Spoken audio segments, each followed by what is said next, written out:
Hello children, this is next part of fiber to fabric. So look into your book, page number 21. To make fiber, all these fibers are first converted into yarns. How is it done? किसी भी fabric को, कपड़े को बनाने के लिए सबसे पहले जो फाइबर होता है उसको धागे में बदलना होता है, यार्न्स में बदलना होता है। तो ये कैसे किया जाता है? देखिए 3.4 स्पिनिंग कॉटन यार्न। सबसे पहले कॉटन का मान लीजिए अगर कपड़ा बनाना है तो कॉटन यार्न कैसे बनेगा। कॉटन जैसे कि अभी हमने पढ़ा ना कि किसी भी फैब्रिक को बनाने के लिए सबसे पहले यार्न बनाना है। तो यार्न कॉटन का कैसे बनेगा? You can try making cotton yarn yourself. Cotton का यार्न, कॉटन का धागा हम खुद से भी बना सकते हैं। ऐसे बच्चों, तो एक्टिविटी 4 में देखिए, hold some cotton wool in your one hand, pinch some cotton between the thumb and forefinger of the other hand. Now gently start pulling out of the cotton while continuously twisting the fiber. Are you able to make yarn? थोड़ा सा cotton लीजिए, रुई का जो ball होता है ना उसको लीजिए और उसको एक हाथ में दबा के रखिए और एक फिंगर और अंगूठे से उसके एक छोर को पकड़ के रखिए और धीरे धीरे उसको ट्विस्ट करते हुए खींचते जाइए बॉल को, रुई के बॉल को। तो आप देखिएगा उसमें लंबा जैसा धागा जैसा निकलता जाएगा। Are you able to make yarn? और इस तरीके से धीरे धीरे ट्राई कीजिएगा, दोनों उंगलियों के सहारे से कॉटन के बॉल को नीचे की तरफ खींचते रहिएगा और बॉल को ऊपर की तरफ खींचते रहिएगा, तो एक पतला सा धागा जैसा बनता जाएगा। क्या बच्चों आपसे बना ये? The process of making yarn from fiber is called spinning. In this process, तो जो हम फाइबर से जो ये धागा बनाने की जो प्रोसेस करते हैं इसी को हम स्पिनिंग कहते हैं। किसी भी चीज से जब हम उसका धागा बनाते हैं तो उसको हम स्पिनिंग कहते हैं। Fibres from a mass of cotton wool are drawn out and twisted.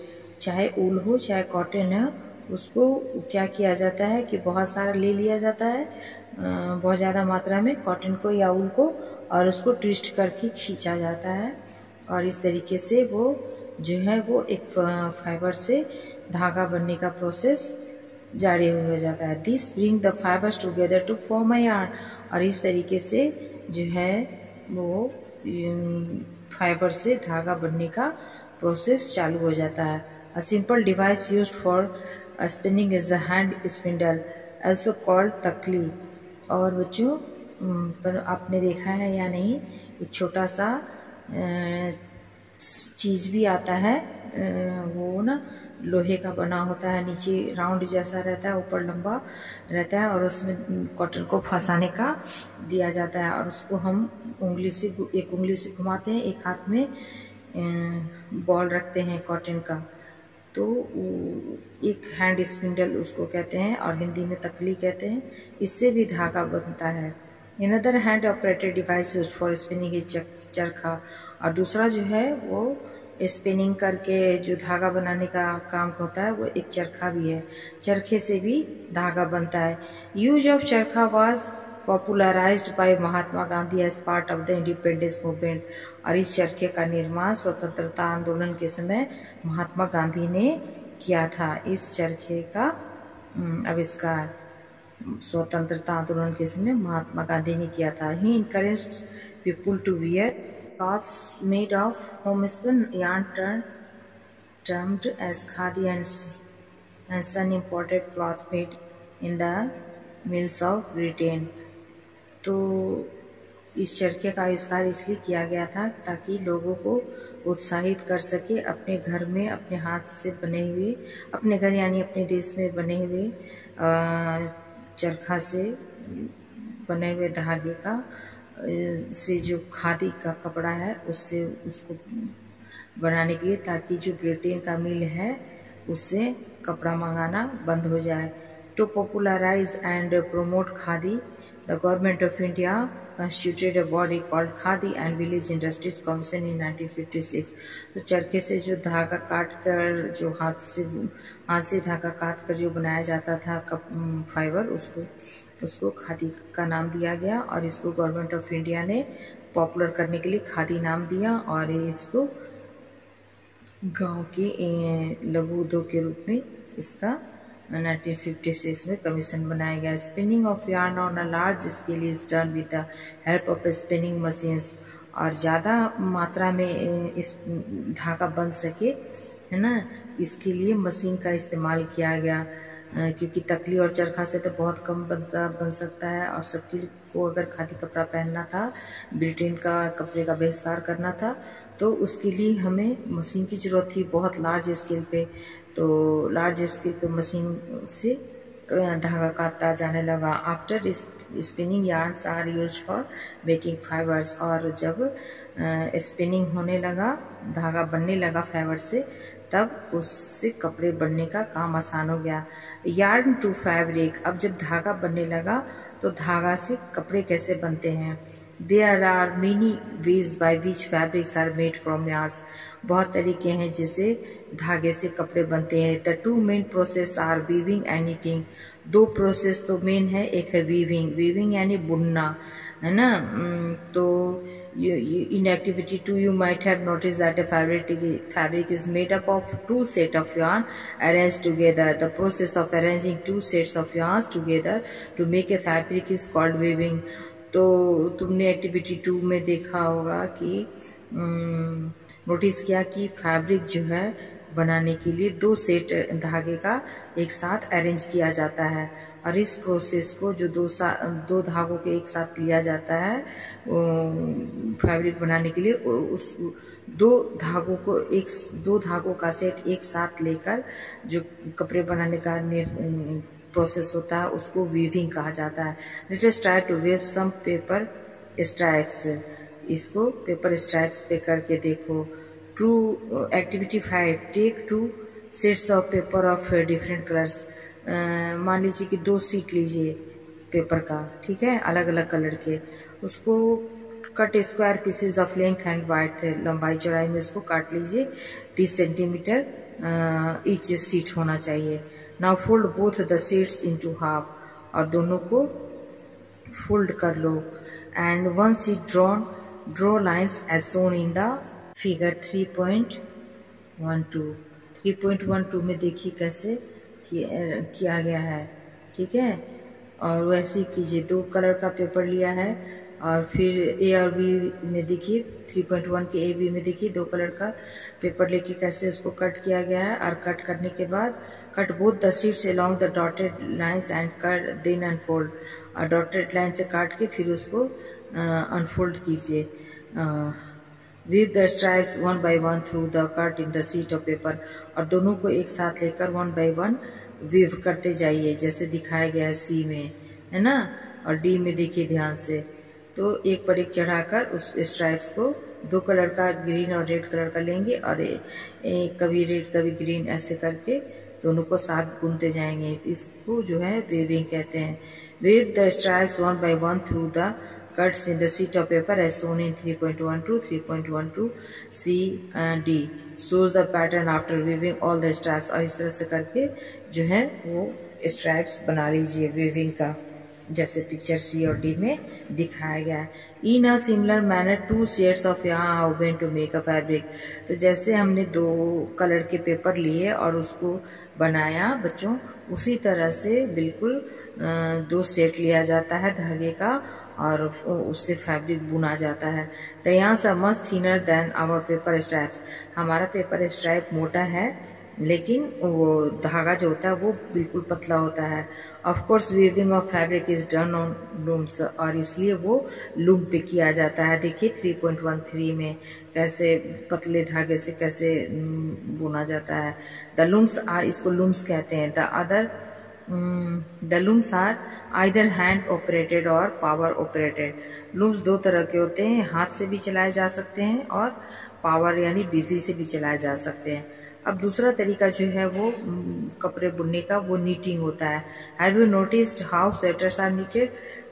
तो बच्चों आपने घर में देखा होगा माँ कैसे स्वेटर बनाती हैं।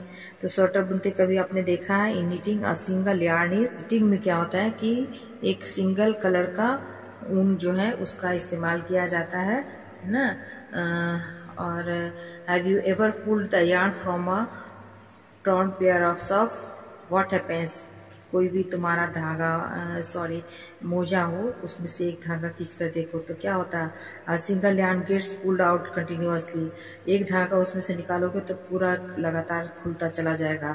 As the fabric gets unraveled, क्योंकि वो एक ही धागे से बना होता है. Socks and इसलिए उसका एक धागा जरा सा भी कहीं एक छोर खोल दोगे तो पूरा मोजा खुलने लगता है.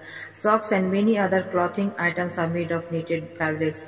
इसलिए सॉक्स और बहुत सारे जो कपड़े होते हैं वो knitted fabrics होते हैं, बुनाई वाले कपड़े.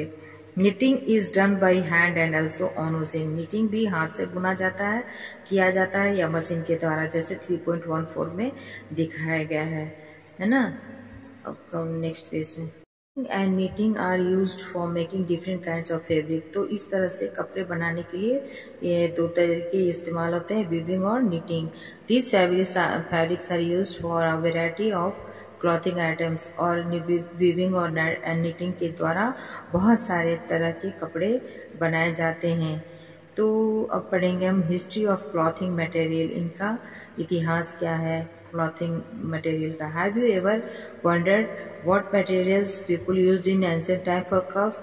अब सोचो बच्चों, आज तो साइंस है, सब कुछ है, हमारे पास मशीनें हैं, लेकिन जब सब कुछ नहीं था तो पहले के लोग कैसे कपड़े बनाते होंगे और यूज करते होंगे. It appears that in those times people use the bark and big leaves of trees or animals skins and furs to cover themselves. पहले के समय में जब उन लोगों जो इंसान होते थे वे जानवरों का की स्किन और पैरों की छाल और पत्तों से अपने शरीर को ढका करते थे. जानवरों के फर से, स्किन से और पैरों के छाल से और पत्तों से अपने शरीर को ढका करते थे, क्योंकि उस समय के लोग तो पढ़े लिखे नहीं होते थे, उनके पास मशीनें नहीं थी और कोई औजार नहीं था. After people began to settle in agriculture community, जब वो धीरे धीरे सेटल हो गए और कृषि का काम करने लगे, they learn to weave twigs and grass into mats and baskets. Vines, animals fleece और hair were tested together into long strands. और जब वो कृषि वगैरह करने के एक साथ कम्युनिटी में रहने लगे तो फिर वो उन्होंने धीरे धीरे सीखा कि घास या जो पेड़ की टहनियाँ होती हैं उससे बास्केट बुनना, वाइन्स और जानवरों के बाल से और उनके जो फर होते हैं उनसे वो बनाना सीख लिए. These were woven into fabrics, और उससे फिर उनने कपड़े बनाना सीख लिया. The early Indians wore fabrics made out of cotton that grew in the regions near the river Ganga. तो शुरू के जो लोग थे वो ज्यादातर कॉटन के कपड़े पहनते थे जो गंगा नदी के क्षेत्रों में उगाया जाता था कॉटन का पौधा. Flax is used a plant that gives natural fibres. Flax एक तरह का प्लांट है जो कि नेचुरल फाइबर देता है. In ancient Egypt cotton as well as flax were cultivated near the river Nile and were used for making fabrics. और Egypt में भी जो है वो कॉटन भी इस्तेमाल किया जाता था और फ्लैक्स की भी खेती की जाती थी नील नदी के किनारे ना, फैब्रिक बनाने के लिए. In those days stitching was not known. उस समय स्टिचिंग उतना नहीं जाना जाता था, लोगों को नहीं करना आता था. People simply drape the fabrics around different parts of their body. Many different ways of draping fabrics were used. उस समय लोग जो हैं साधारणतः फैब्रिक्स को ड्रैप करके चारों तरफ, कपड़ा बुनना नहीं आता था तो वो फैब्रिक को चारों तरफ लपेट कर शरीर में यूज किया करते थे. Many different ways of draping fabrics were used.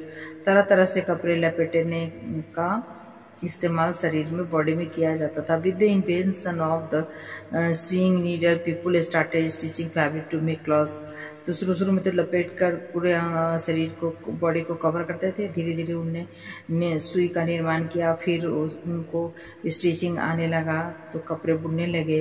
Stitching clothes have gone through many variation since the inventions. और स्टिचिंग जो है वो बहुत सारे आविष्कार के बाद किया गया. But it is not amazing that every today sari, dhoti, lungi और turban is used an unstitched piece of fabric.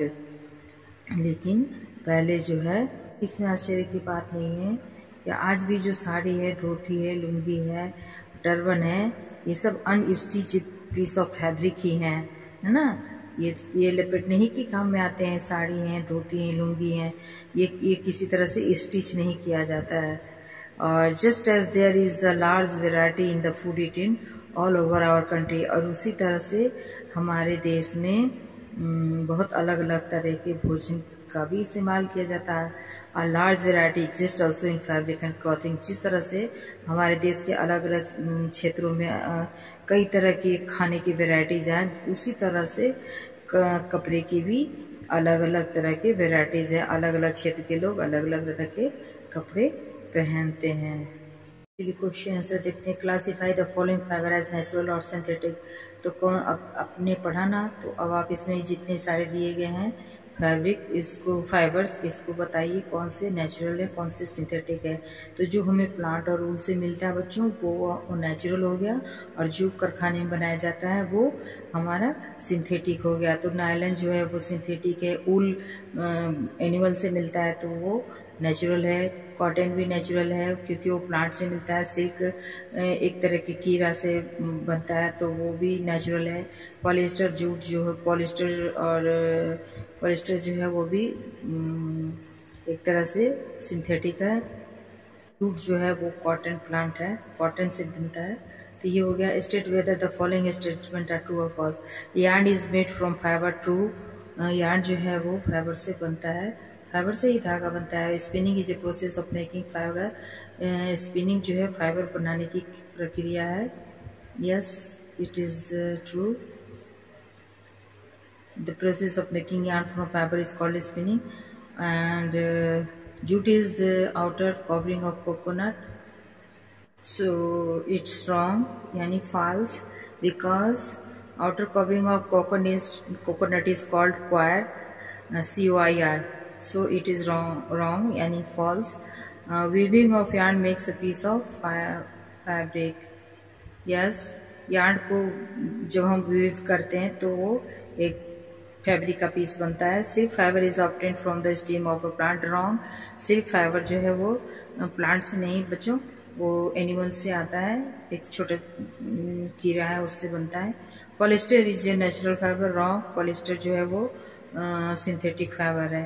अब उसी तरह से नीचे दिया गया plant fibres are obtain from plants and stem of plant. Animals fibres are natural, plants fibres are obtain from plants, and natural animals fibers are from animal.